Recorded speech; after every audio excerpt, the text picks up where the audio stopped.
agenda in front of us.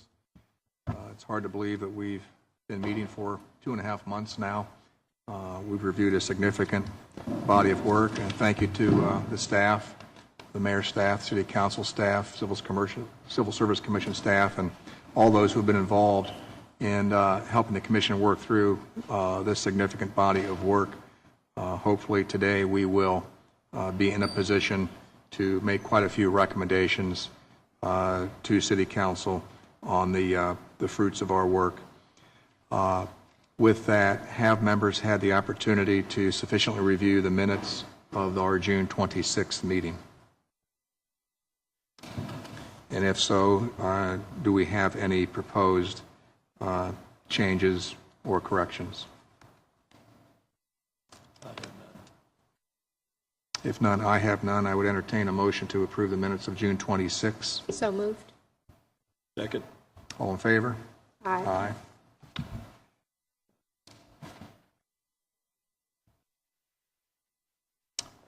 Have we, from the Commission Secretary, any public comments to receive from our last meeting?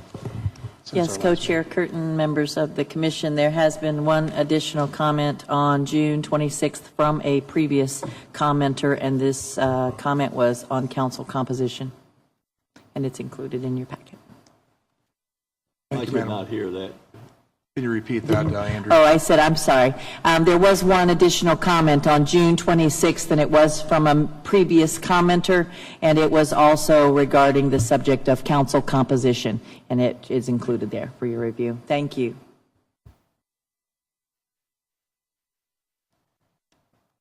We had two items from our last meeting that were left in some state of dependency, and we're going to hear from staff presentations on them, the first of which is residency.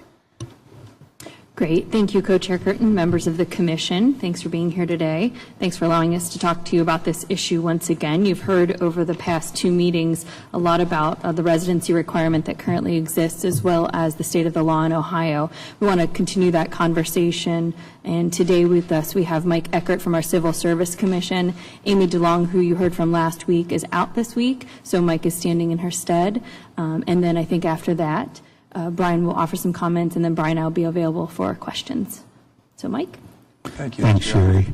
Good afternoon, Commissioners. As Sherry mentioned, I've been asked to specifically address the needed steps and associated timeline for the development of a final proposal for any identified modifications for this charter amendment. As I'm sure you can appreciate, the whole residency issue involves many stakeholders, not least of which is the several thousand current employees and their families who have made at least one major life decision, where will I live, based upon the dictates of the current charter provision. So I'm sure you will agree that any change to the residency provision of the charter should be undertaken consciously, carefully, and collaboratively.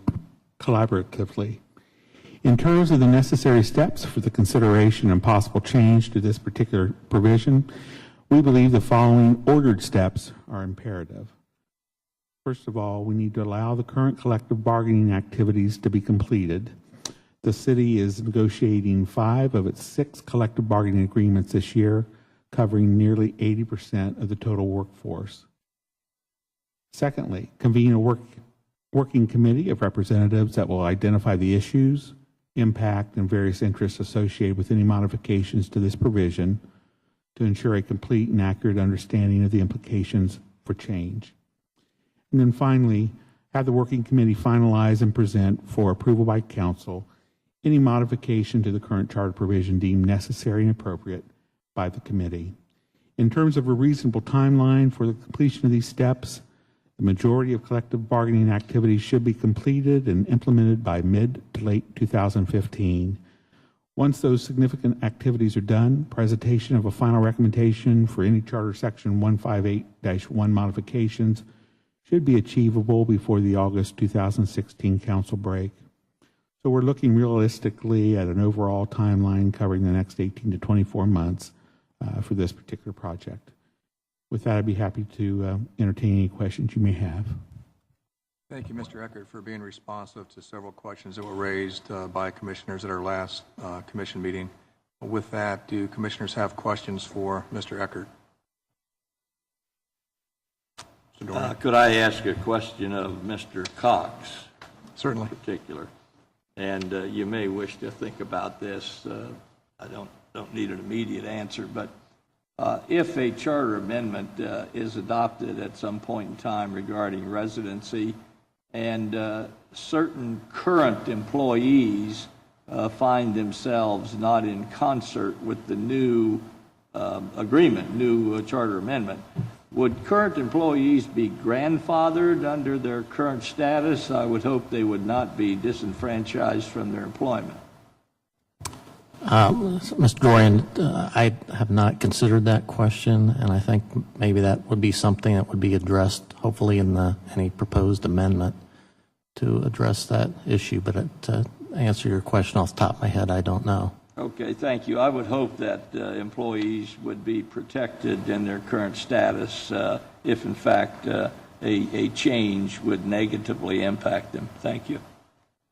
Thank you, Mr. Dorian. It's a point very well taken, and certainly is among the many issues that this working group would entertain as it goes about looking at that section of the charter and any potential replacement.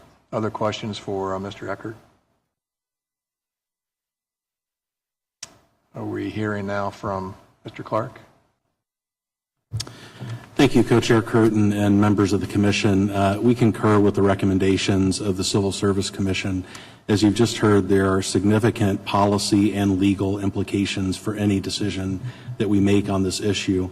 And barring a very clear public policy end game at this point, we feel that the best course of action is to leave the charter as is with regard to residency and make any necessary amendment once we have a final public policy recommendation. Thank you. Questions for Mr. Clark? Thank you, Brian, for those remarks. I, as you know, was among those in the last two meetings who was expressing a desire to remove dead soldiers from the charter, so to speak, and that certainly is a dead soldier. But upon subsequent conversations with you and others and learning of the fact that you are in negotiation with the lion's share of city employees, and I guess I've gained a new appreciation for how removal of that section without being ready to recommend any type of replacement, if any, could be misconstrued, could be seen as a precursor for some agenda not fully explained. And so I guess I have much less concern about leaving that dead soldier on the field for now until this working group does come up with a recommendation for whether or not it's going to be replaced, and if so, what. Speaking as one commissioner. Any other comments or questions on this residency issue before we move on? No. So you do not need an action. All you need from us is silence on that matter at this point. Is that correct? Or do you actually need a formal action encouraging the city to leave that section as is? Staff believes that no action is necessary by the Commission and that the report will simply reflect that there was discussion on the issue. Thank you. So we're on to inability. Thank you, Co-Chair Curtin and members of the Commission. In the intermission last week between the working group and then the public hearing, Commissioner Cabot raised a very good point that as drafted, there was not clarity in the transition from temporary inability to permanent inability. Staff have worked with the City Attorney's Office to review this section and to develop what we hope is language that would address that concern and clarify the intent of the permanent inability. And for the sake of brevity, I'm going to go just to the council section, which is section 5.2 of the proposed amendments. The new language would read, if a city council member has been unable to discharge the powers and duties of office for 90 consecutive days and no written declaration of temporary inability was in effect during such 90 consecutive days, such act shall work a forfeiture of office, and the presiding member of council shall request that the appropriate official commence in the appropriate court an action in quo warranto to vacate the office. If judgment be made that the office be vacated, a successor shall be named as provided for in this charter. The previous language stated that if there had been no temporary declaration filed, the concern, as I understood it from Commissioner Cabot, was the ambiguity of that language and whether you really could move from temporary inability to permanent inability. It's staff's belief that by making it clear that during the 90-day period there can be no temporary declaration, that issue hopefully is addressed and is clarified here. And I'd be happy to answer any questions. Thank you, Brian. I think that addresses my concern and adequately, so I'm good. Thank you, Commissioner Cabot, for your sharp, lawyerly eyes on that. It apparently has been corrected to everyone's satisfaction. Are there any other questions or comments about that provision?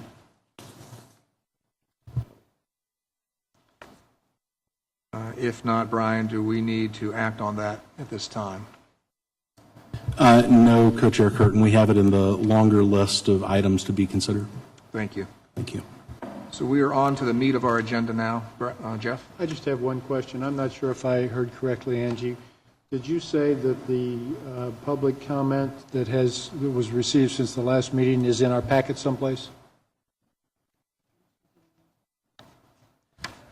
I apologize. There was miscommunication on my part. That copy is not included in your meeting minutes, but will be emailed out to the Commission after today's meeting. I can summarize the comments if you'd like. Please, yes. The commenter had previously commented on public access television rules of speaking before council and council composition, specifically shifting from an at-large system to a ward system. The individual's comments echoed Mr. Beard's public testimony from last week and included the copy of an article regarding the Board of Supervisors for the consolidated government of San Francisco. And that was essentially an overview of that city's shift to a consolidated government and a shift from at-large council members to a supervisor form of government, which I would note is significantly different than the council form of government that we have here in the city of Columbus. Thank you. Thank you, Jeff. Any other comments or concerns? If not, we're on to number 5, which incorporates about 20 different charter sections. So this certainly is the meat of our agenda. It represents a culmination of an awful lot of work for which we're thankful to the staff and to the commission itself.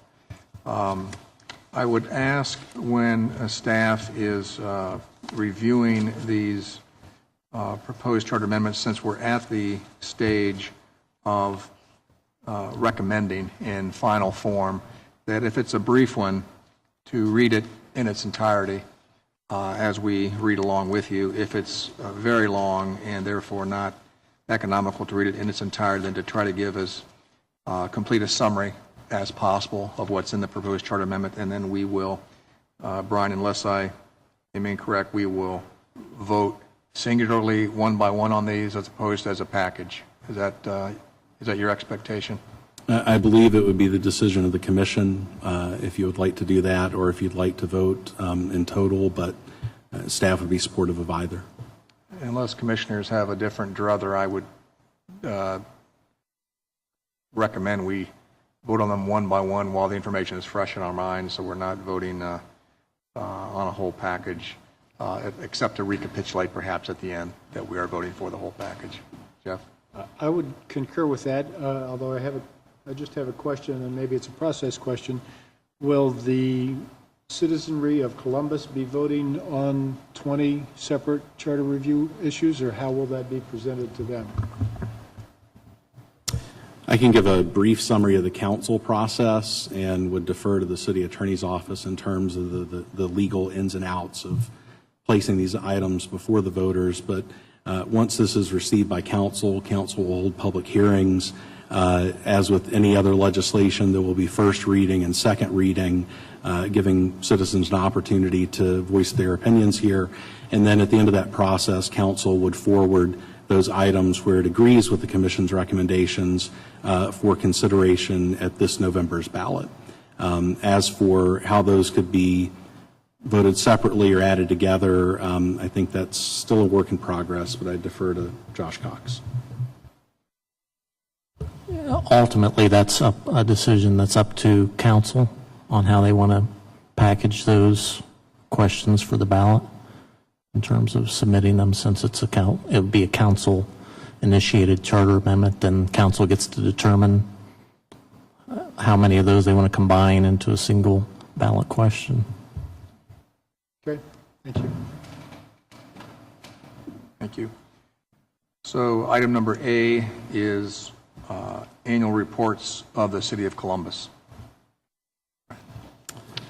Thank you, Co-Chair Curtin and members of the commission. I think this one's brief enough to read. And if it's okay with the commission, I'll read it as it would appear in the charter were it enacted by the citizens of Columbus.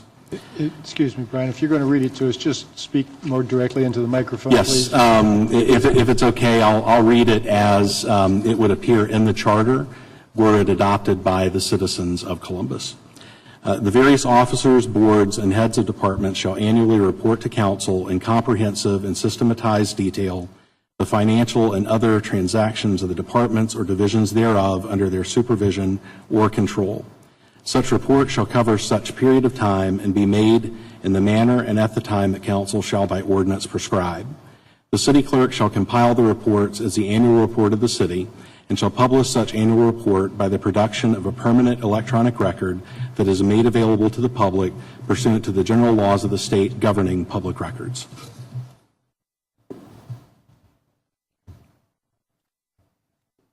Comments or questions about this section? I entertain a motion to give the commission's approval to this proposed wording. So moved. Second. All those in favor? Aye. Charter Review Commissions.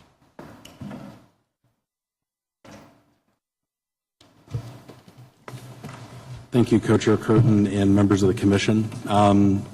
This would be a new section of the City of Columbus Charter. It would read as follows. A Charter Review Commission composed of 5 qualified electors of the city shall be appointed at the second regular meeting of council in the year 2022 and of each succeeding 10th year thereafter, and at any time council may, by a vote of 6 of its members, call for such a commission. The Charter Review Commission shall consist of 2 members appointed by the council, 2 members appointed by the mayor, and 1 member jointly appointed by the council and the mayor, such member serving as chair of the commission. Members of the commission shall not hold any other office or employment in the government of the city and shall serve without compensation. Vacancies shall be filled in the same manner as prescribed for the original appointment. The commission shall, in meetings open to the public, review the charter. Within 6 months after appointment, the commission shall report its findings and recommendations regarding the charter, if any, to council. Council may at its discretion submit, in whole or in part, any of the proposed amendments to a vote of the people in the manner provided for by this charter. Any such amendment shall be in a form as provided by council. Nothing in this section shall limit the authority of council to submit any proposed charter amendment to a vote of the people as otherwise provided for in this charter. Questions or comments on this proposed section? Rochelle? The one comment I would like to make, having co-chaired this commission, is the benefit of having a co-chair. Staff is very supportive of this process, but it is very labor-intensive, and I would like some flexibility added to account for the possibility of a co-chair. So as I look at the language, Commissioner Moore, what line would we? The 5th line, it says that the 1 member is jointly appointed by council and the mayor, such member serving as chair of the commission. There's no contemplation of a co-chair.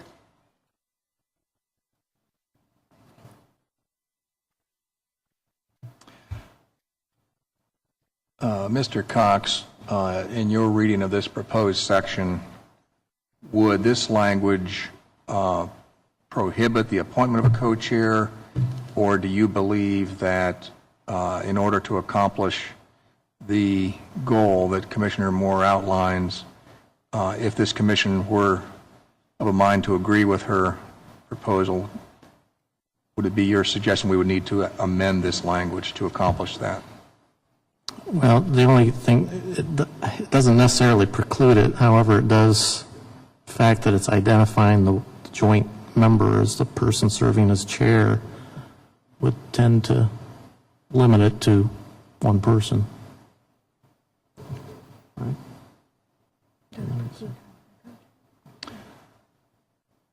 So Commissioner Moore, is it your intent to propose an amendment to this section to require a co-chair, or would it be your intent to have some permission type language that would allow it? The latter, permissive type language. And just to be clear, certainly I can accept the language as is, but having the benefit of a co-chair during this process was very valuable to me. So I can accept it, but I would like the flexibility added if at all, if possible, and if the other commissioners agree. Comments or questions about that proposal from other commissioners? If I may, could we simply not add something similar that would say, where we say, such member serving as chair of the commission, with an added sentence, in the absence of the chairperson, the commission may elect a co-chair to carry out the duties of the chair, period, something like that. Would that be satisfactory? My only comment to that would be, I was contemplating what we've had, an alternating schedule as opposed to in the absence of the chair. Because if the chair is there at every meeting, they would get no relief, so to speak. Well, I certainly accept the concept of this, and I would accept any change in the language that I suggested. Co-Chair Moore, we contemplated a lot of that as we looked at this language. One of the reasons that we gave them 6 months to come up with recommendations was because we did recognize that it does require a little bit longer to be able to get those done, to get this process done, and by giving them basically double the time that we've given this commission, we thought that it would be appropriate. We could still move forward with one chair at that point. And also given the fact that there may be a time when council and the mayor don't always agree on everything, and therefore having a joint person from both sides, being able to appoint that one person who will be leading the committee, and then having members have 2 on one side and 2 on the other, may at least give everybody an equal say on everything. That was the thought behind our process.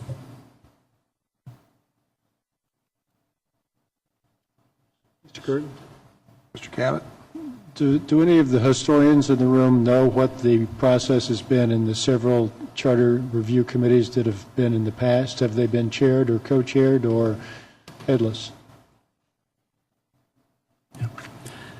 Based on a review of the most recent charter review committees, and they were primarily committees as opposed to commissions, they all had a single chair, and then there was typically a vice chair or some similar position like that.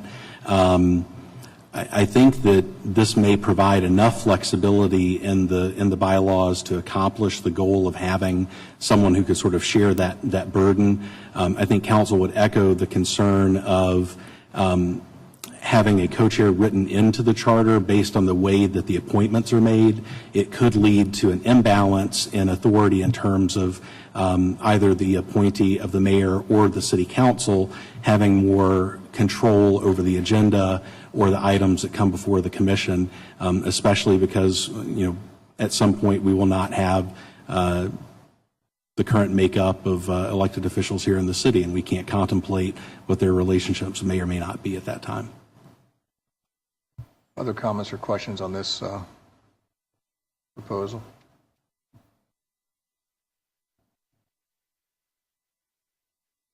Would it be your intent, Commissioner Moore, at this point to propose amending this section?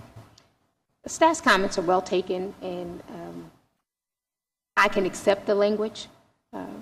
I just like the minutes to reflect that I had the next chair in mind. It is a lot of work, and I thought it was very beneficial having someone to share the load. But staff's comments are well taken, and I can accept the language as is written. Is there a motion for the commission to approve this language? Second. All in favor? Aye. With the minutes reflecting Commissioner Moore's concern, so it is passed along to council as they look at this provision.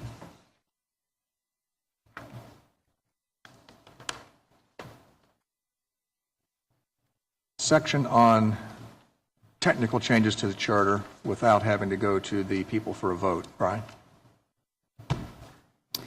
Thank you, Commission members. I'm going to go ahead and give Brian a break and jump in every once in a while and help out here. So this will also be a new section to the Columbus City Charter for charter technical changes. The council is granted the authority to, through ordinance adopted by unanimous vote of the entire council, incorporate technical changes to this charter. The ordinance providing for such technical changes shall not be passed as an emergency measure and shall be subject to the referendum as provided for in this charter. Technical changes shall not affect the intent or purpose of any part of the charter and shall be strictly limited to the following: correcting misspellings and obvious errors of grammar, punctuation, or sentence construction, standardizing similar terms, phrases, or references, and renumbering, reordering, or resequencing any sentences, paragraphs, or sections of the charter to improve clarity, ease of reference, and grouping of sections related in subject matter. Thank you. Thank you, Sherry. Questions or comments about this section? Seems pretty straightforward. I would entertain a motion to approve it. Second. All in favor? Aye. Sherry, the city clerk? Or is that going to be someone else?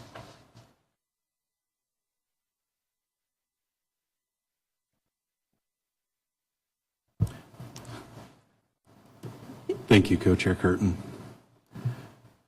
Members of the commission, this one I think would fall under the heading of too long to read, so I'll summarize it if that's okay. Section 11 of the city charter currently blends various sections into a single item as opposed to clearly articulating the powers and duties of the city clerk, so we recommend clarifying that section. We recommend the repeal of section 145, which you'll see at the bottom of that page, and moving those sections into a new section 11-1.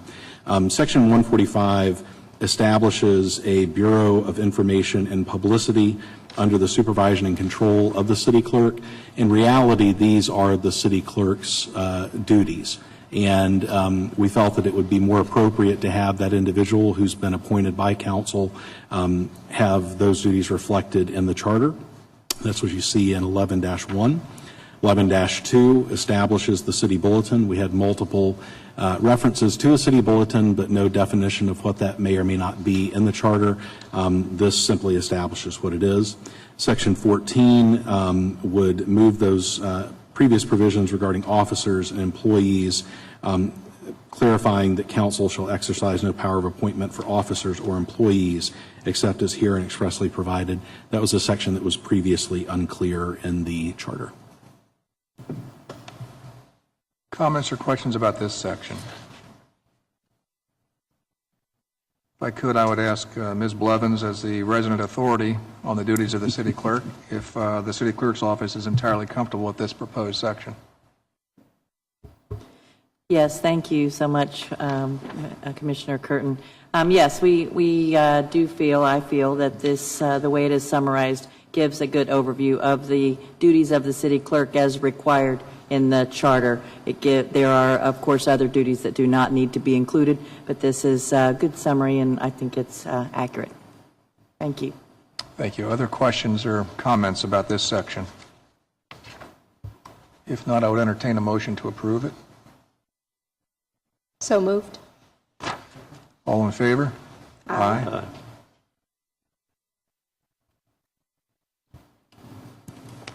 Civil service reinstatement to the eligible list. And we'll just toss these out in jump ball fashion so you can let us know who's going to grab the ball. So I'll take this one. So Section 149 rules, and then underneath that, Section K, It says, for transfer from a position to a similar position in the same class and grade, and for reinstatement on the eligible list within 3 years of persons who, without fault or delinquency on their part, are separated from the service or reduced in rank. And in this one, we went from 1 to 3 years, and that's to match what we've been doing in the Civil Service Commission rules.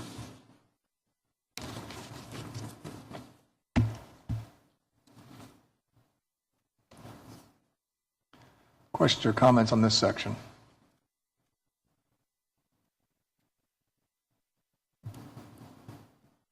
Primary change being from 1 to 3 years. If not, I'd entertain a motion for approval. Do we have a second? Second. All in favor? Aye.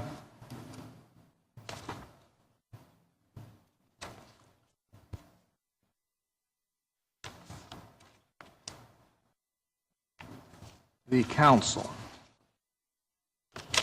The hot potato.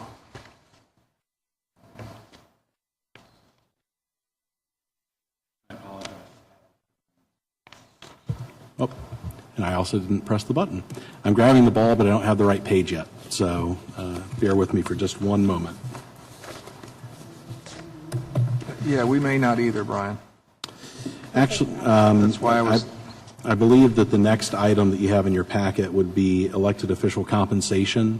If it would be okay with the commission, could we come back to the council when it appears in the packet?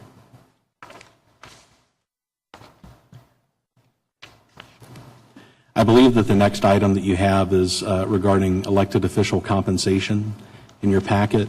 If it's okay with the commission, we could move forward with that item and come back to the council, and also section G, which is council awards. That's okay with the commission. That would be fine as soon as we catch up with you on our paperwork. Do commission members have the language in front of them on compensation? The title says section 71559, final charter amendment. I see. Section 71559, compensation of officers and employees, starting in line 8. Correct. Your fellow commissioners, are you on the right page? Thank you, Brian. Thank you. I apologize for that. I'll provide a summary of this as well, if that's okay. Section 7 of the charter currently establishes salary and attendance for council members. The recommendation is to repeal that section. The second part of that, the attendance section, would be moved to a new section of the charter. Section 15 would add the auditor, the city attorney, to the mayor and council in terms of those whose salaries would otherwise be fixed by the charter. Would strike the provision, which is not current practice, regarding Board of Health and trustees of the sinking fund having authority to fix their own salaries. New section 15.1 would establish a citizens commission on elected official compensation. Council would act to establish salaries for elected officials by ordinance upon recommendation of that commission. 15.2 summarizes the makeup of that commission. It would be a 5-member commission with 2 members appointed by council, 2 by the mayor, and a chair jointly appointed by the mayor and council. They would serve for a period of 3 months from the point of appointment to look into appropriate salaries for the elected officials in the city of Columbus. That's section 15.3. 15.4 regards the commission report. That report would have to be submitted to the city clerk, and it would have to include 2 things. First, a recommendation for the salary of each elective officer of the city, and second, an annual cost of living adjustment which shall not exceed the average increase in the CPI or successor thereto. It also has a provision which we put in really as a safeguard more than anything else. If the commission does not act, council could compel a meeting for the development and submission of a report. And then section 15.5, that within 30 days of receipt of the report, council is required to act by ordinance to either accept the commission recommendations or any part thereof, or reject the same. If council rejects the recommendations, the salaries then in effect shall remain unchanged, but in no event may council adopt an ordinance establishing salaries which exceed the recommendations of this Citizens Commission. And with that, I'm happy to answer any questions. Questions or comments from the commissioners on Section 7, 15, and 59 relative to compensation? I have one question under section 15.4. Is that last sentence new, or has that always been in there? That council can compel submission of a report? Yes, Commissioner Moore, that is something that's been in the recommendations from the beginning, and the purpose there is to make sure that if we did have a Citizens Commission that was deadlocked or was not making progress, we would have an avenue to compel them to take action, because with this new charter provision, council could not otherwise act without those recommendations. Thank you. If there are no other comments or questions about these sections, do we have a recommendation? Jeff? I'm sorry, in section 15.5, council either accept the commission recommendations or any portion thereof. Does that mean, is that intended to mean that the council can accept the recommendations for the mayor, the auditor, and the city attorney's salary and not council salaries? Or is it intended to mean that council can adopt for all of those office holders salaries up to the number that the commission reported, but not? What's the intent of that language? What do you think that means? Actually, both of those scenarios would be covered by this provision. So it would ultimately make council responsible, as it is now, for establishing elected official compensation, but would provide some flexibility in terms of how those decisions are made. An example could be that if the economic forecasts show that we're entering another recession, council might agree with the salaries, but not have them go into effect until later in that 4-year cycle, effectively declining a raise during that period of time. Okay. Mr. Chair, thank you, Jeff, for raising that question. I want to be clear on this because I don't know if I see an opportunity for destroying some independence granted to various offices. I want to raise that question again, if I understood it. Does this give council the opportunity to, as an example, set salaries, accept the report for council members, but not for the mayor and the attorney and the auditor? That would be a great way to impede the responsibilities and independence of some of those offices, I think. Yes, Auditor Dorian, under the current charter, council has the authority by ordinance to establish the salaries for any elected office holder, and has the authority to establish it at any level that council deems appropriate. This would maintain that same sort of independence of council in making that determination for the salaries, but would give an objective standard, a citizen's report, to inform that decision. Well, I would simply ask that it be entered into the minutes that care should be taken that no actions should impede the independence of the various elected officers, namely mayor, city attorney, and city auditor, and council itself in their designated roles and the separation of powers. So I'd like that clearly stated in the minutes, and I will accept this then. Thank you, Mr. Dorian. If Ms. Blevins could ensure that Auditor Dorian's concerns are reflected in the minutes, we would appreciate that. If there are no other comments or questions, I'd ask for a motion to approve these 3 sections. Do I have a motion? So moved. All in favor? Aye.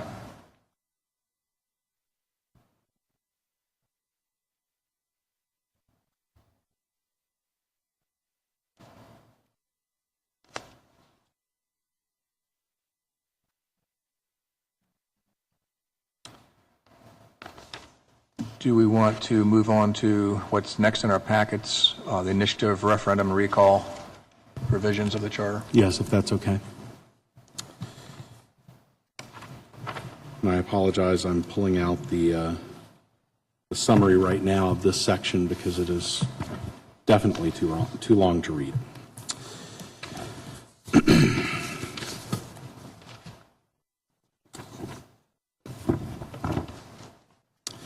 So what you have before you is a modernization of the election sections of the Columbus City Charter. This would be, in many ways, the first significant modernization of these items since 1933. There have been amendments to these various sections over the years, but no wholesale change to the Charter since 1933. These general provisions would continue to make clear that elections are conducted under the general laws of the state unless provided by charter or ordinance, would maintain the nonpartisan elections by secret ballot that we currently have in the city, and would maintain every citizen's right to vote for every elected official in their city government. Regarding campaign finance, in addition to a previous charter amendment, this would add disclosure requirements to those items where council is authorized to put into place restrictions on campaign finances, and would also add ballot issues to the current authority of council. Currently, council's authority is limited solely to candidate campaigns, not to ballot issues as well. With regard to ballots, this recommends the elimination of all ballot forms in the charter. There are some very limited additions to ballot forms in here. For example, the use of a summary of an item as opposed to the full text of the item to be placed on the ballot. It would also retain the ability to make modifications to ballots by charter amendment or by ordinance of council. Regarding nominations, would use the state petition forms for nonpartisan candidates, except as provided by the charter or by ordinance. Would maintain the requirement that candidates submit 1,000 valid signatures in order to be placed on the ballot. Would eliminate the requirement that signers pledge to support a given candidate, and would fully strike that language as previously discussed here at this commission. Would remove the archaic requirement that candidates accept a nomination, and would add disqualified to death and withdrawal as conditions to replace candidates in primaries or generals, and would use state law definitions and processes for each of those. For petitions, this change would adopt a uniform general provision for petitions, including petition templates to be promulgated by the city clerk. This would use a modified version of state law for municipal petitions, incorporating elements of state law regarding statewide issues, because those sections are more up to date, but would also build in some other best practices that are not currently found in state law. These additions would include part petition circulated as a single instrument, printing the petition in uniform color, that the title must be without argument and placed on the top of sequentially numbered pages, that the full text of the proposal must appear on the petition, and that the circulator statement must disclose payment for circulation. The individual circulating the petition would have to file a statement of intent to compensate and a report of compensation for paid petitions, which harmonizes state law requirements for municipal and state ballot issues. A petition may not be physically withdrawn, but may be withdrawn from consideration by the city and may be withdrawn from the ballot by a majority of the ballot committee. All petitions would have to be filed with the city clerk, both the certified copy and the final petition. It would establish the duties of the clerk, the city auditor, the council, and the Board of Elections in processing petitions. State law would continue to control the circulation and validation of petitions for the initiative, the referendum, the recall, and the charter amendment. Signatures would not be allowed to be collected prior to filing a certified copy to ensure that we have uniformity in the petition form. There would be 1 year to file an initiated ordinance or a charter amendment after filing the certified copy. This is modeled after state law provisions for petitions. This proposal would maintain the 30-day window to file referendum or recall petitions after filing the certified copy. Council must, with the exception of recall petitions, determine the sufficiency of a petition. Council must act by ordinance on petitions, and per case law, ordinances may not be vetoed or subject to the referendum. Specifically with regard to initiated ordinance and referendum, this would require that 5% of the votes cast in the last mayoral election would be the standard for meeting a initiated ordinance or referendum. The board would be given 10 days to validate those petitions. Council would have to determine the sufficiency of the petition within 14 days of the board's report. Then council would have 30 days to pass or repeal or submit to the voters. The charter currently provides 2 council meetings to make all of these decisions. This would allow council to act in a more public and deliberative way. Council would have to prescribe a ballot summary and would have the permission to prescribe arguments for and against.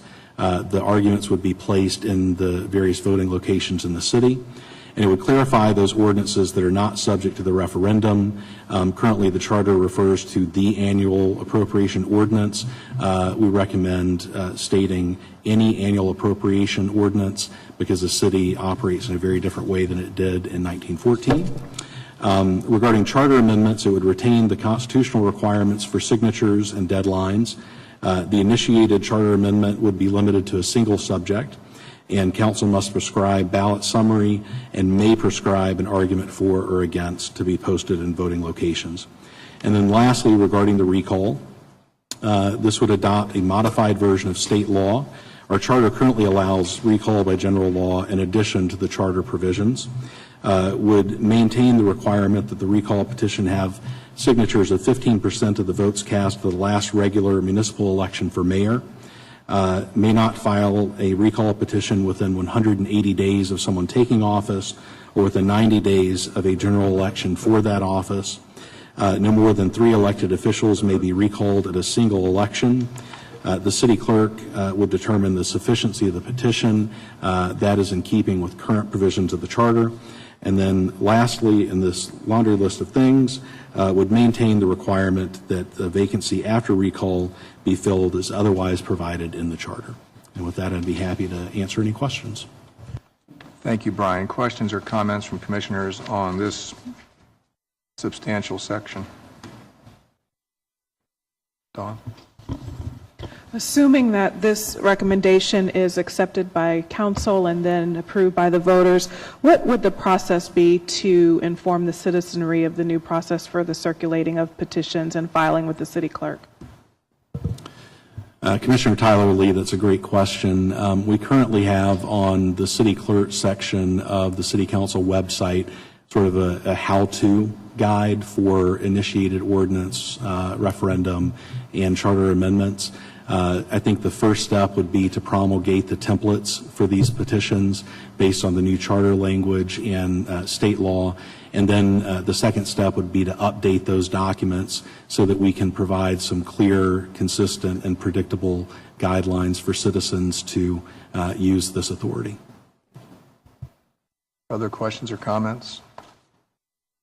I have one. I would simply like to thank the staff for considerable amount of work that went into these provisions. Arguably, nothing is more important in our charter than the tools of direct democracy, with perhaps one exception being the independence of the various offices of city government.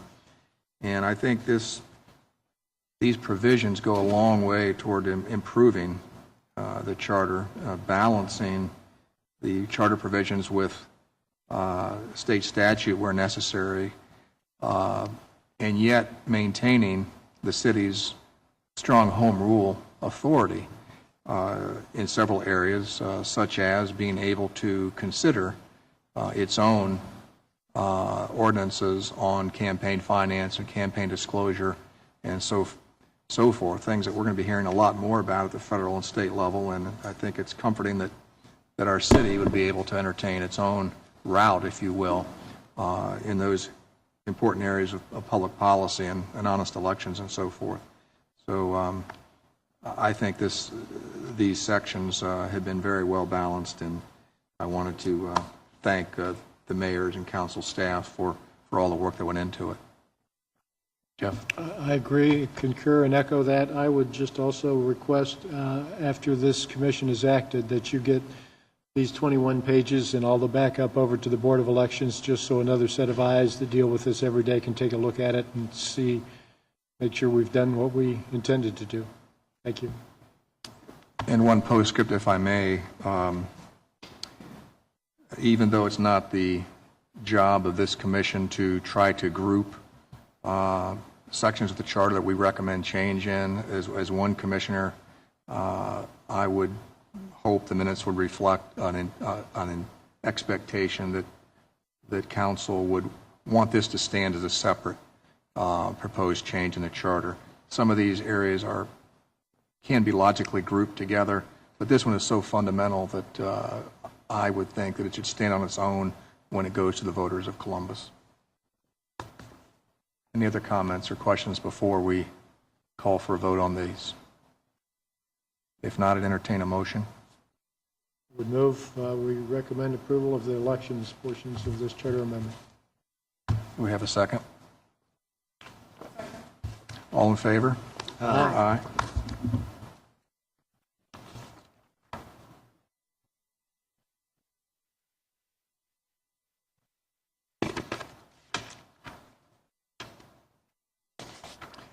Equal rights.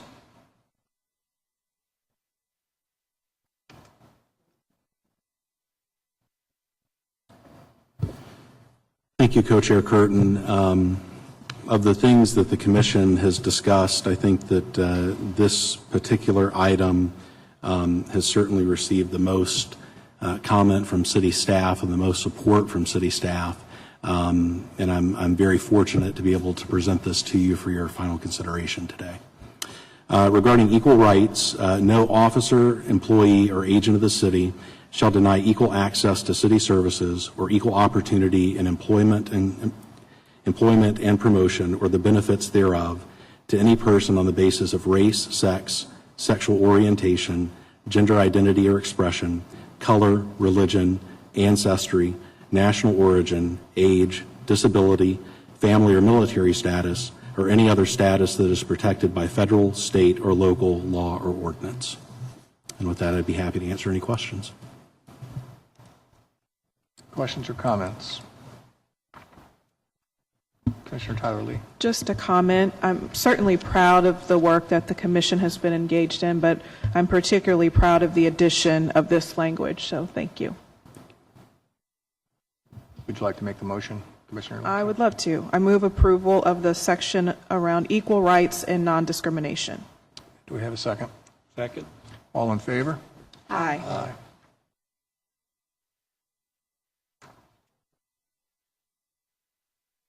Prohibited actions by public officials.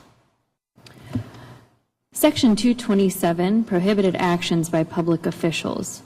Unless otherwise provided by this charter or ordinance of council, general laws of the state pertaining to prohibited actions by public officials, as established in Chapter 2921 of the Ohio Revised Code, or a successor thereto, shall apply to the officers and employees of the city. Such prohibited actions include, but are not limited to, unlawful interest in public contracts, theft in office, soliciting or accepting improper compensation, and bribery. Any violation of this section shall constitute malfeasance in office, and any such officer or employee shall thereby forfeit office or employment. Thank you, Sherry. Commissioners and staff put a tremendous amount of work into this section. Are there questions or comments about where we've arrived? I'd like to commend Commissioner Dorian for his help in getting this finally crafted in a very acceptable format. And with that, Auditor Dorian, would you care to So move. Do we have a second? All in favor? Aye. Aye. Mayor's budget estimate. Yes, this is section 26, and while it's rather long, there are just a few areas that we have recommended some changes, so I'll just read the sentences around those changes. This again deals with the mayor's budget that is due each year on November 15th. This estimate shall be compiled from detailed information obtained from the various departments. The amounts required, this is a piece of what should be in there in the budget, in section H. The amounts required for interest and principal on the city's debt obligations as required by law, that's removing the sinking fund. And then the last paragraph, upon the filing of such estimate, the mayor shall cause the estimate to be published as a permanent electronic record that is made available to the public pursuant to the general laws of the state governing public records. Thank you. Do we have comments or questions on this section? Do we have a motion? So move. All in favor? Aye. Aye.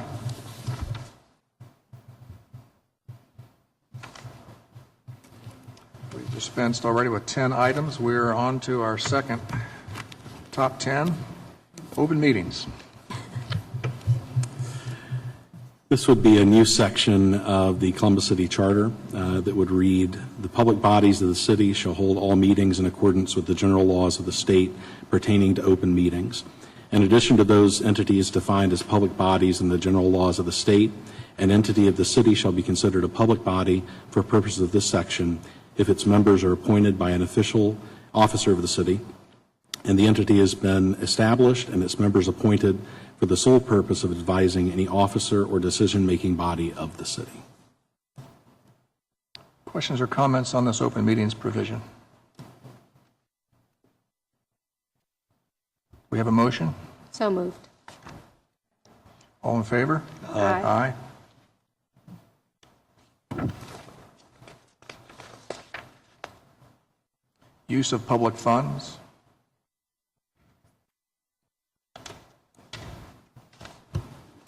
This will also be a new section, and it would read, "No funds of the city of Columbus from any source whatsoever shall be dispersed, nor shall any transaction thereof be conducted in any manner contrary to this charter, general laws of the state, or ordinance of council. Council shall by ordinance establish prohibited uses of public funds and penalties for violation of the same."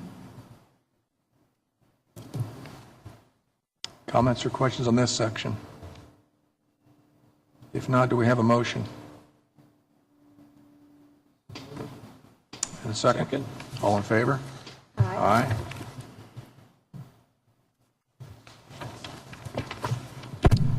Perhaps the shortest one we'll ever entertain, the one-line section on public records. I'll grab this one. This would be in addition to the charter that would state the records of the city shall be made available to the public in accordance with general laws of the state. And on this and on open meetings, I would like to say thank you to Commissioner Moore and to Chief Counsel Josh Cox for helping us really get some tight language here for these items. Commissioner Moore, would you like to move the adoption of this section? I certainly would. So moved. I will second it. All in favor? Aye.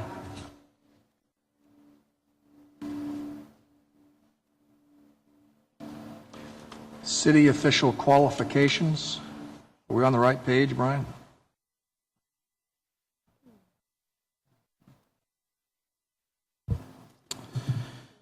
I'll read section 6, and then we'll go over the general changes, the differences for 2 additional office holders.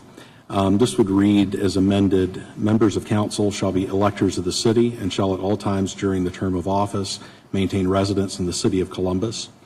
Council members should not hold any other public office except that of notary public or member of the state militia or any reserve unit of the armed forces of the United States of America. Any member who shall cease to possess any of the qualifications herein required shall forthwith forfeit the office, and the vacancy shall be filled as provided for herein. This would provide for the mayor one additional limitation, that the mayor may not hold any other public office or employment.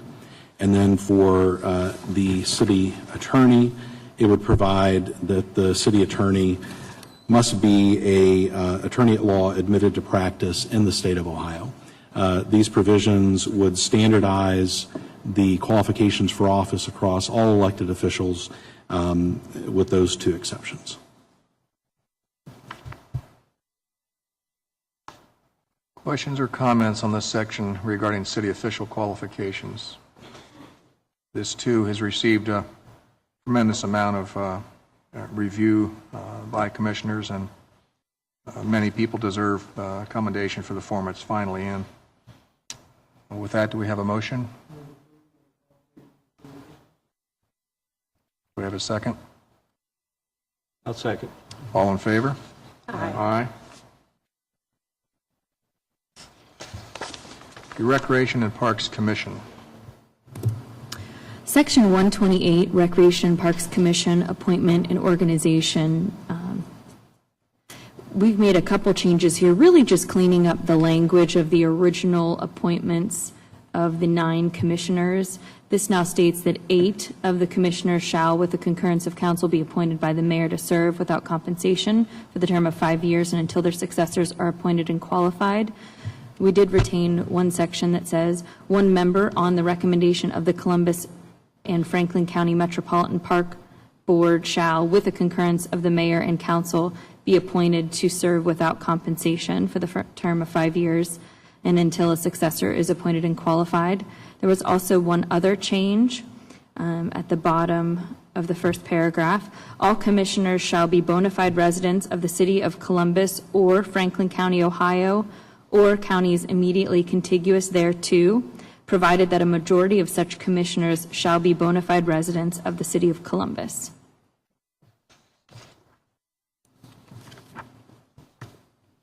Any comments or questions on this section?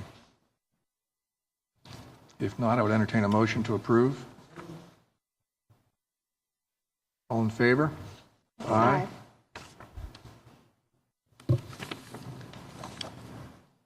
The next section before you should be the sinking fund.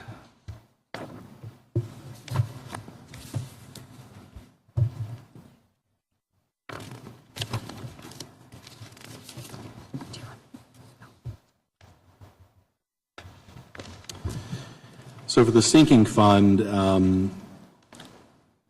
before I give the summary, certainly thanks to Dave Irwin, who currently works for the sinking fund, and it's a rare public servant that would come in and say that his or her job should be eliminated. And also thanks to the auditor for providing quite a bit of guidance as we work through this item. Section 15 would simply remove reference to the sinking fund for compensation of officers and employees. Section 26 would remove reference to the sinking fund in the mayor's estimated budget. Section 32 would provide that the auditor, the mayor, and the city treasurer shall certify to council the amounts for the tax budget ordinance that is submitted to the county budget commissions each year. Would also remove reference to a transfer to the trustees of the sinking fund and instead transfer to a bond retirement fund as determined by the auditor. Section 61 would remove reference to the mayor's appointment of sinking fund trustees. Section 93 would add a provision regarding investments that council shall further provide by ordinance for regulations governing the investment of monies of the municipal corporation and the sale of such investments. Section 120, this is a utility section as well. It would remove reference to the trustees of the sinking fund and instead reference a utility debt obligation bond retirement fund and require sufficient money to pay both the interest and the principal on outstanding utility debt obligations as they mature. Section 121 would be repealed. This is regarding a council ordinance to establish a depreciation fund. Section 123 would be almost entirely repealed and instead would allow for the establishment of utility rules and regulations.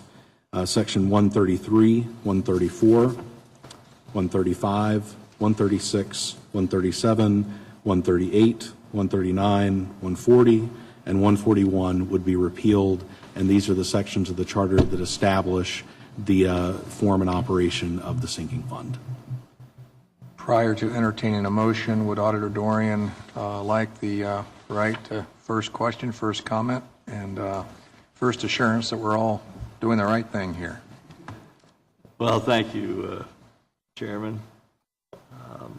This is a co-recommendation by myself in concert with Mr. Irwin, the Executive Secretary of the Sinking Fund, to attempt to streamline some city administrative duties, some duties that are today being duplicated, and I believe we can add some efficiency to the process of recognizing and being certain that the city's debt is being provided for and paid and made public to all the various arms of government and to the voting public also. I would like to ask, I'm looking through the language here because at one time I had suggested and had requested that if this particular sinking fund provision were approved by the voters, that it not take effect until no earlier than July of 2015.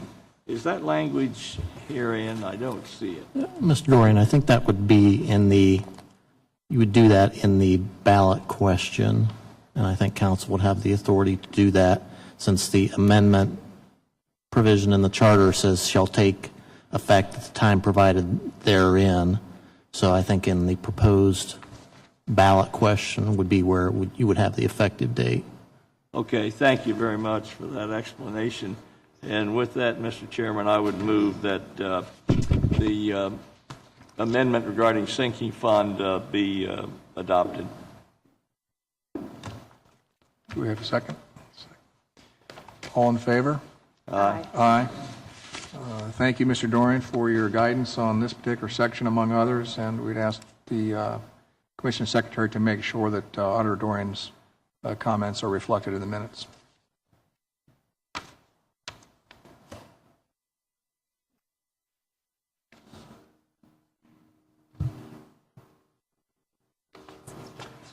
Are we now back to the council?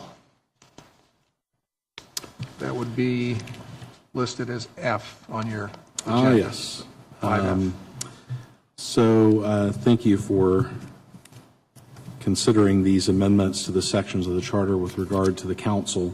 I'll begin with section 5, which brings the council's section regarding vacancies in line with other sections of the charter and adds the provision of ceases to hold any qualifications for office or the office is otherwise vacated. Sections 5.1 and 5.2 include the temporary and permanent inability language regarding council members. Section 6 includes the qualifications section that we previously discussed. 7 we previously discussed. 8 would clarify that special or emergency meetings could be called as provided for by general laws of the state. This would give council flexibility and also recognize not just special meetings but also emergency meetings of council. Section 9 would break out the rules of council and the journal of council. So first of all, would state that council will determine its own rules and order of business.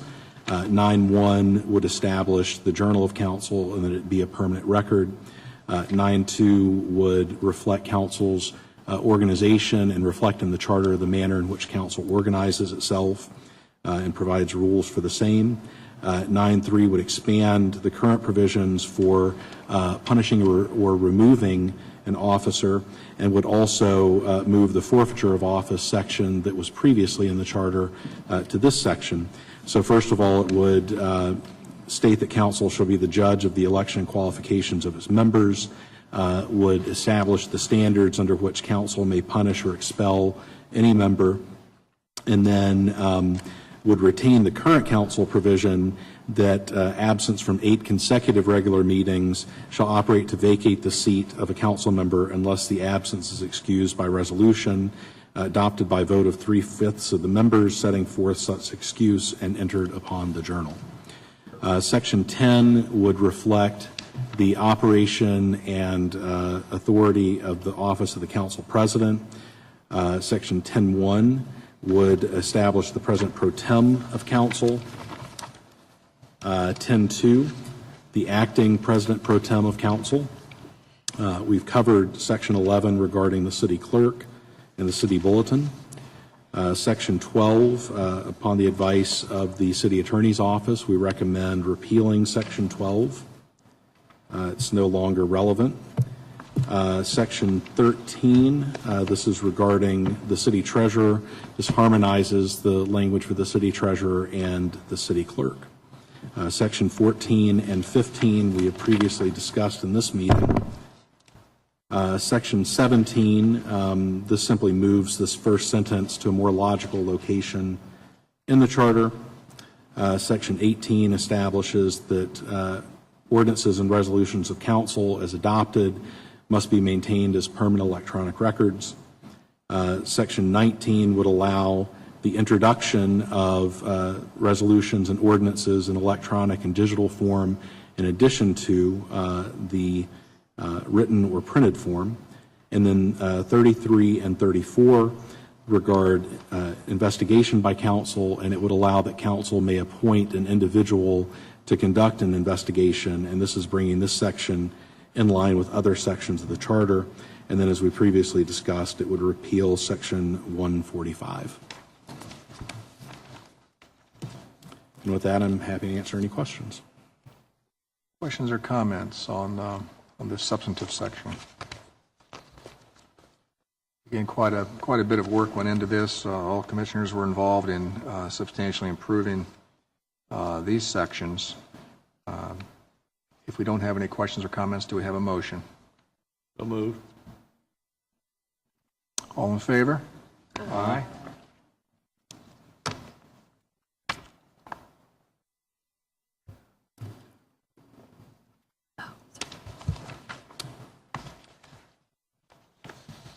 I believe, Co-Chair Curtin, the next item that you have in your packet is utilities, but prior to considering that, if the Commission would be open to considering the issue of council wards and also a final action or non-action on residency for city employees.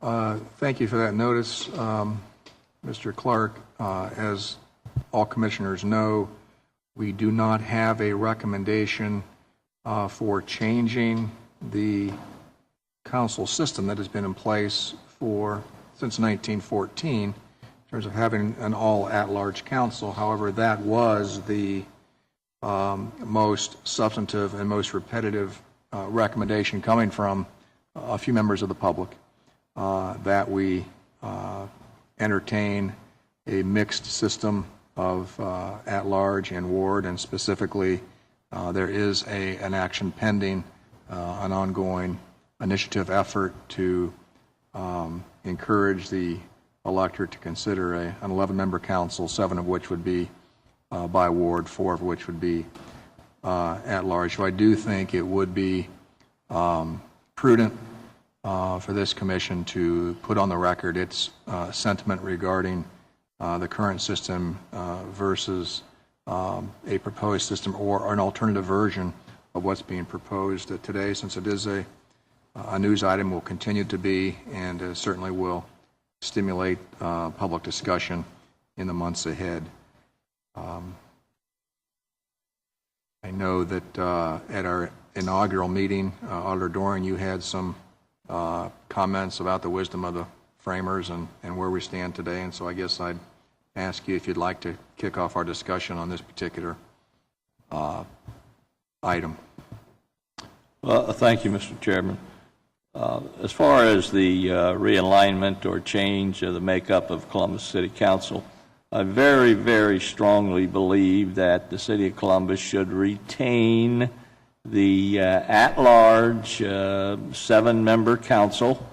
I feel the most fundamental thing here is that every elected official, whether they're a legislator or an auditor or a mayor or a city attorney, each one of us should be responsible and answer to every voter in the community.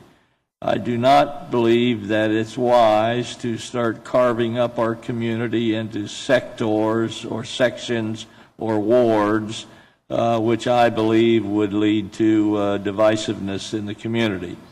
Many times over the years, and I believe this is probably the third, at least the third Charter Review Commission that I've been a part of, this question has come up before and it's been rejected before.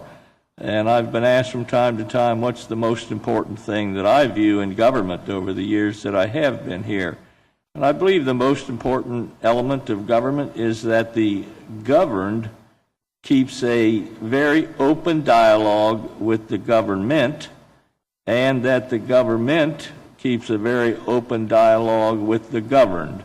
And I believe that is best accomplished by having every one of us who serve in an elective office to be responsible to answer to this whole community, not just sections of it, but to the whole community. So that's my view on this charter amendment suggestion. Thank you, Mr. Dorian. Other comments on this issue?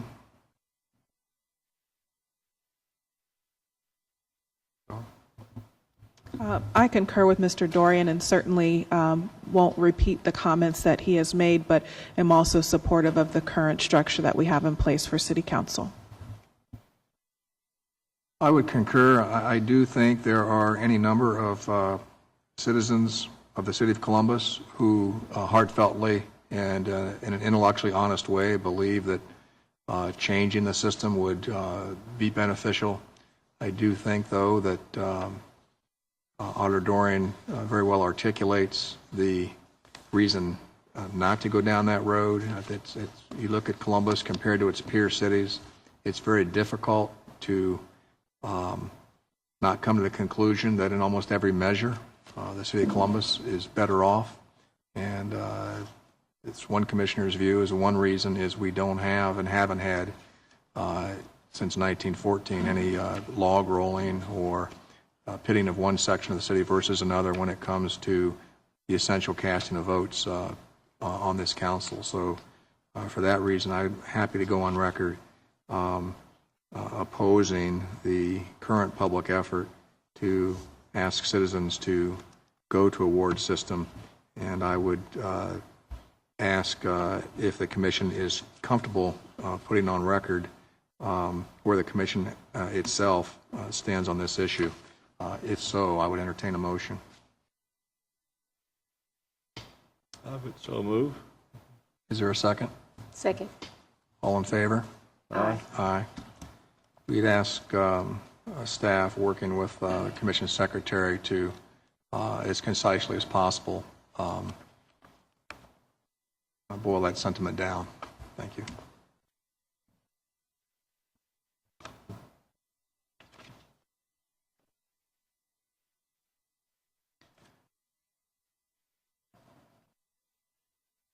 Next is utilities.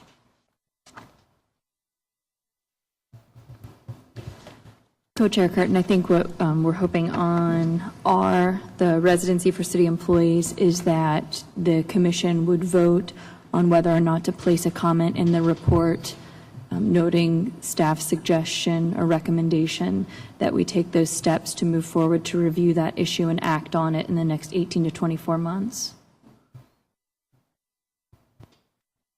I would be willing to move that we accept the recommendation of the administration regarding the residency requirement being held in abeyance until it is sufficiently reviewed and studied by all parties involved.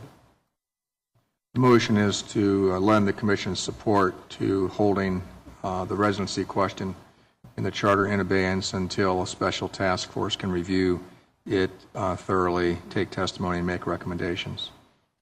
I'll second that. Any comments?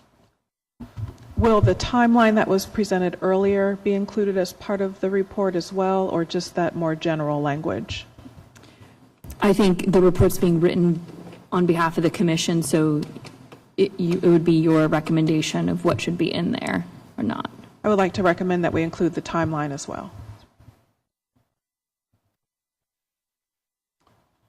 Is that recommendation in the form of a specific timeline that, That was presented earlier by the Civil Service Commission, the 18 to 24 months. okay.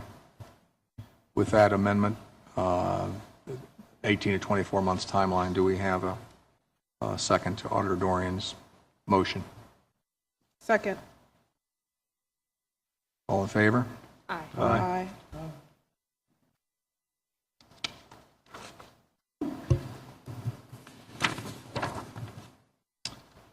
Utilities.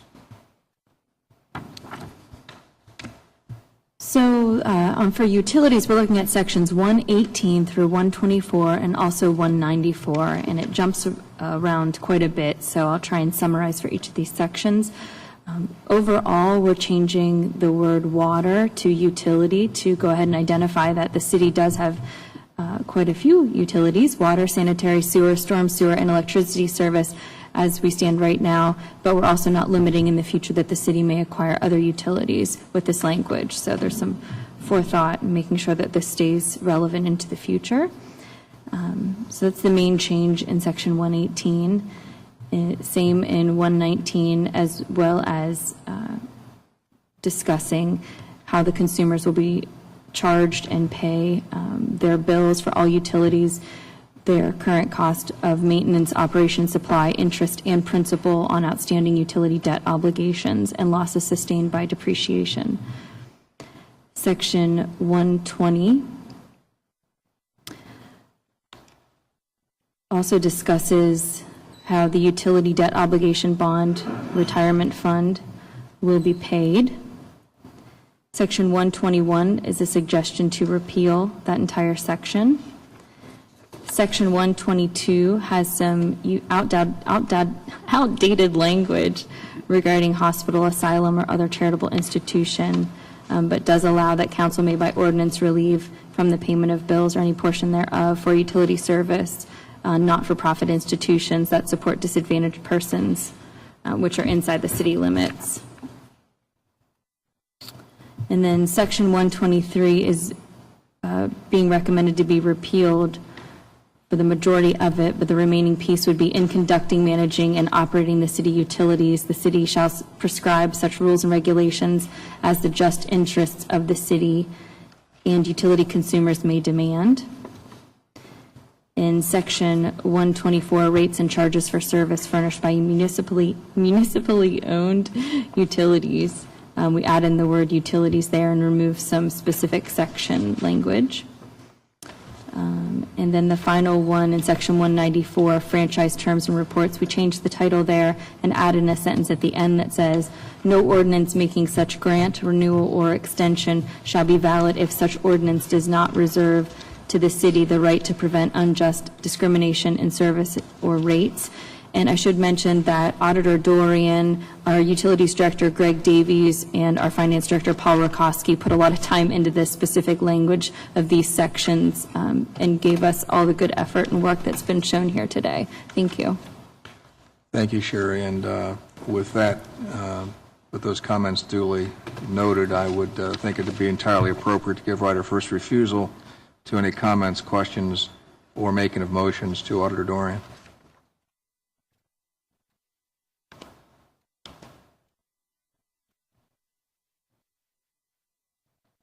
Nothing to add. Do we have a motion? So moved. Do we have a second? Any comments or questions before we call for the vote? If not, all in favor? Aye.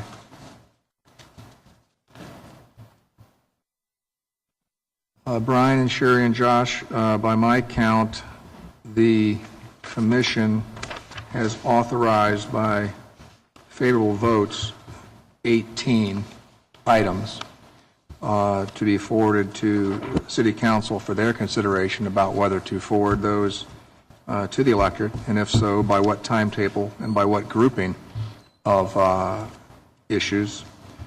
Certainly, some of these could be logically grouped together. Some, as I stated earlier, I think warrant a strong consideration staying on their own.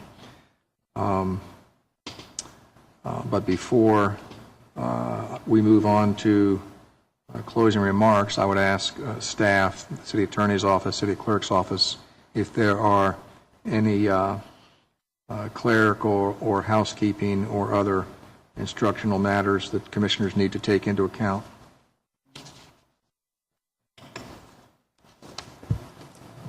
Thank you, Co-Chair Curtin and members of the commission.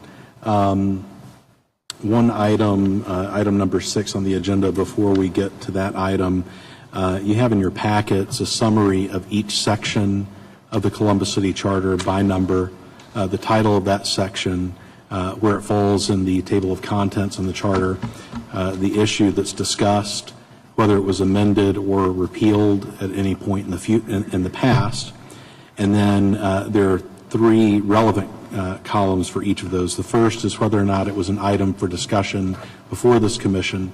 The second is whether an amendment was recommended, and the third is notes regarding that section or amendment. This will obviously be updated based on today's actions, but we wanted, based on the preliminary actions of last Thursday, to provide the commission and with the citizens with an overview of those sections of the charter that were reviewed. I believe that from staff's perspective, we can say almost without exception for the areas that we did not recommend discussion, it's because those sections are working well for the city. Those are areas that have either been recently updated, really have no need for, in staff's opinion, additional consideration or amendment, or are items, as you'll see throughout here, that have previously been repealed. So I wanted to raise that to the Commission's attention, and we'd be happy to answer any questions about any specific sections that we did not recommend for discussion before the Commission. Questions of staff at this time?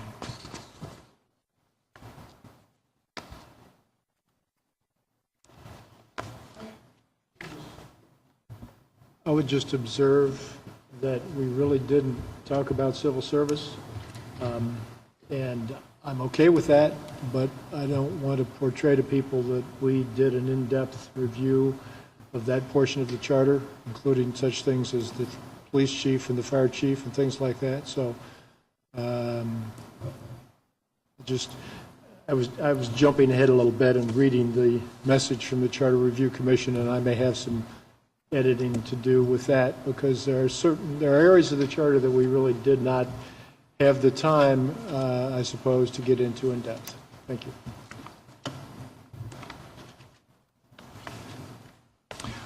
Commissioner Cabot, your point is well taken in previous discussion with Mr. Clark in arranging for this meeting.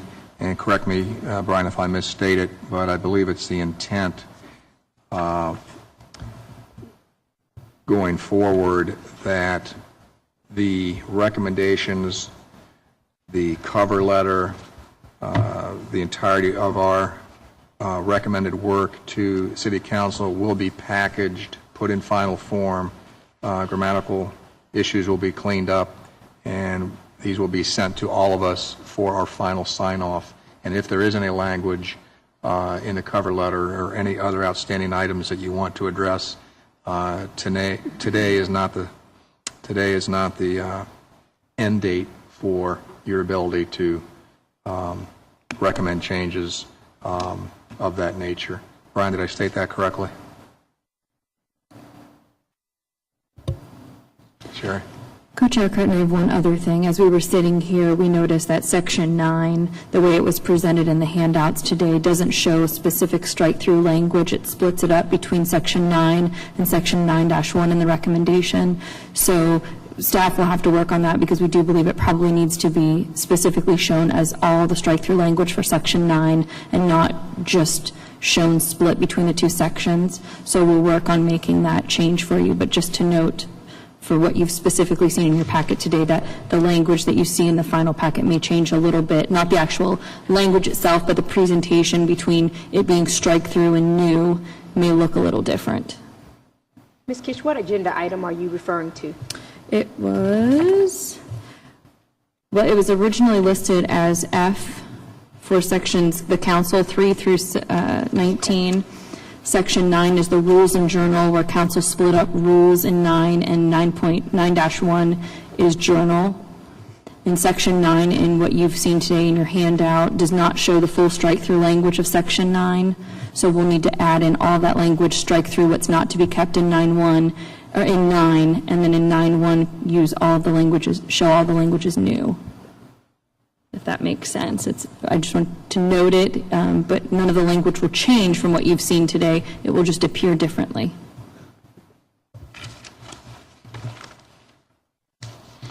Brian, could you address, after we adjourn today, what the process and timetable will be for sending to each commissioner the final package, and whether the memo accompanying such will draw our attention to those housekeeping and cleanup issues that we need to pay attention to? Yes, thank you, Co-Chair Curtin. I believe it's staff's recommendation that the commission consider a motion for provisional approval of the recommendations, the letter, the history, and the actual amendments, with the understanding that we would finalize those documents by email. Staff will go back and update each of those documents with the feedback that we've received today from the Commission to make sure that it accurately reflects the Commission's will in each of those areas. We'll have a few minor areas where we need to tweak in terms of the language, as Sherry just mentioned. It would be our intent that each Commissioner would receive, probably in the next 24 to 48 hours, a copy of the proposed letter with some edits we've already received, the history of the Commission, reflecting again the actions taken today, the recommendations of the Commission, all 20, so 18 action items, and then 2 where there's either no recommendation or a recommendation not to do something. And then there would be various appendices there, including the table that you saw here today of the charter, summary language of some of the longer sections, the language that Commissioner Tyler Lee referenced regarding residency and other ancillary items. It would be our hope then that by a week from today, each of the commissioners would be able to review, provide staff with their proposed edits. We would send out a final draft for commissioner approval by email. And once you get that approval by electronic means from each commissioner, that is the time when their signature will be affixed to the cover letter? That is correct. Commissioner Cabot, does that meet your concern?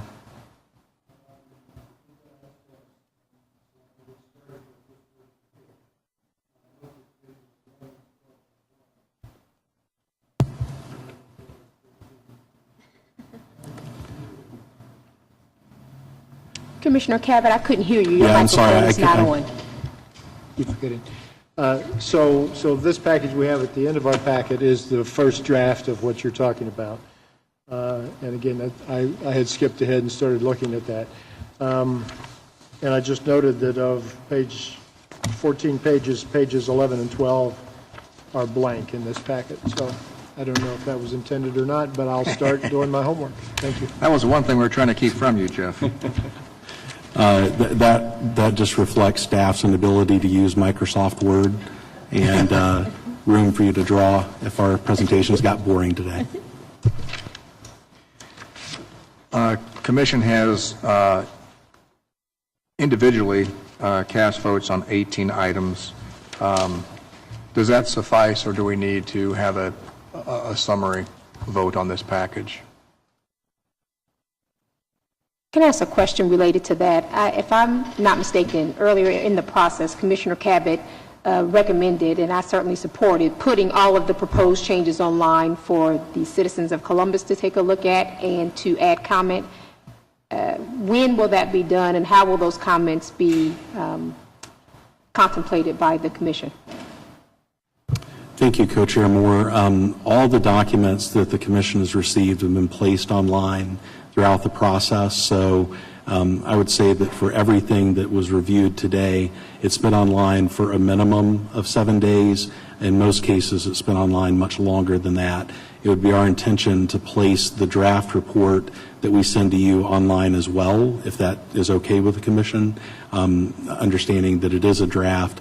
And certainly any public comments that we receive in that time, we can forward to the commissioners as we receive them. Thank you. Alder Dorian. Mr. Chair, I think that process is reasonable. I would like to add that before there's a final sign-off by members, that the final minutes of this particular meeting be made available to us for review and edit, if possible. Excellent point, well taken. I'm sure that's going to be part of the process. I would not see a need, unless the city attorney instructs us otherwise, that we need to vote on the summary. We voted on each individual item here. So if the commission is fine with that, that will rest. And unless there is other items we need to talk about, Brian, I think we're on to closing remarks.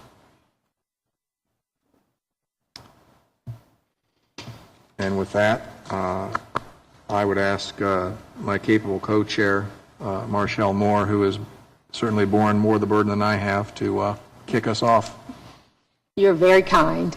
I just wanted to say it has been an honor and a pleasure to serve on this commission with each of you. The significance of our work was certainly not lost on me, and I pray that our work was not in vain and will ultimately benefit the citizens of the city of Columbus, my home, and a city that I absolutely love. Thank you. Thank you, Commissioner Moore. Jeff?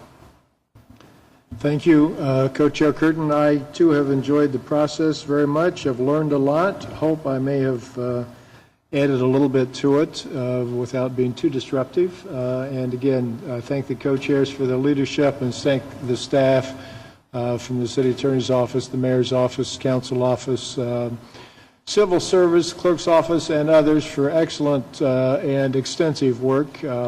You all have earned a day off this Friday, so take it. Alder Dorian?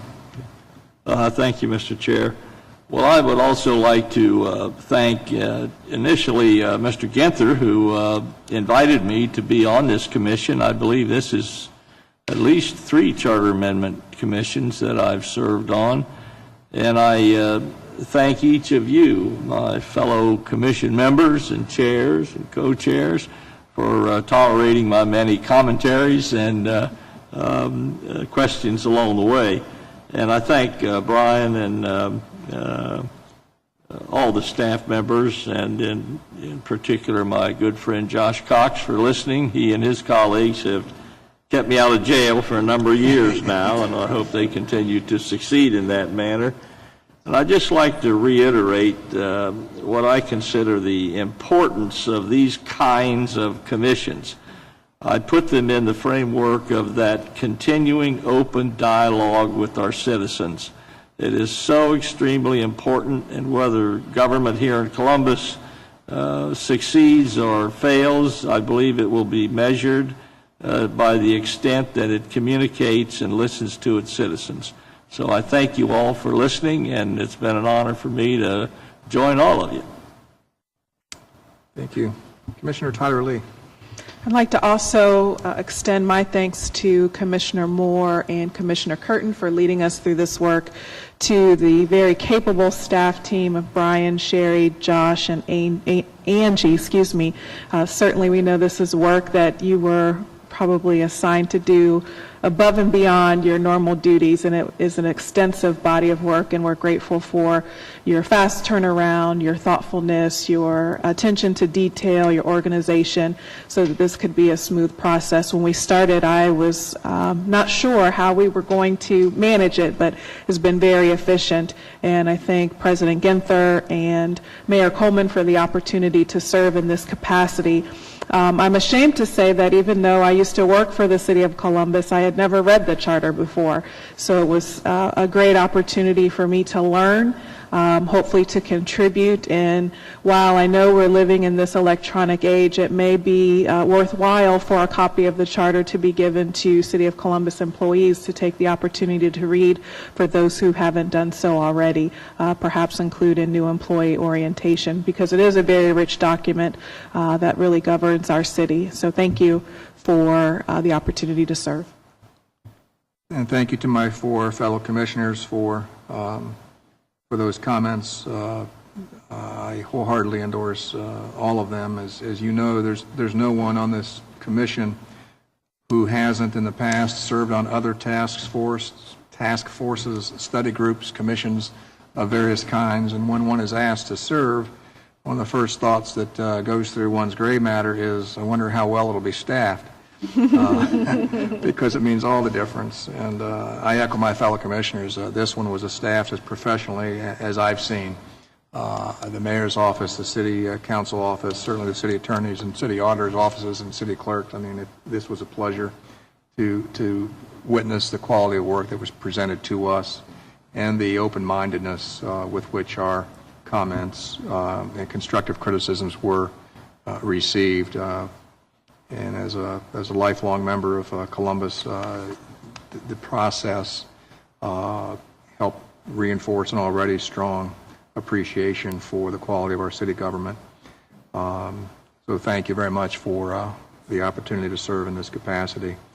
Before I call for a motion to adjourn, do we have any outstanding items that need to be addressed? If not, would our senior member like to move to adjourn? So moved. Second? All in favor? Aye. Thank you.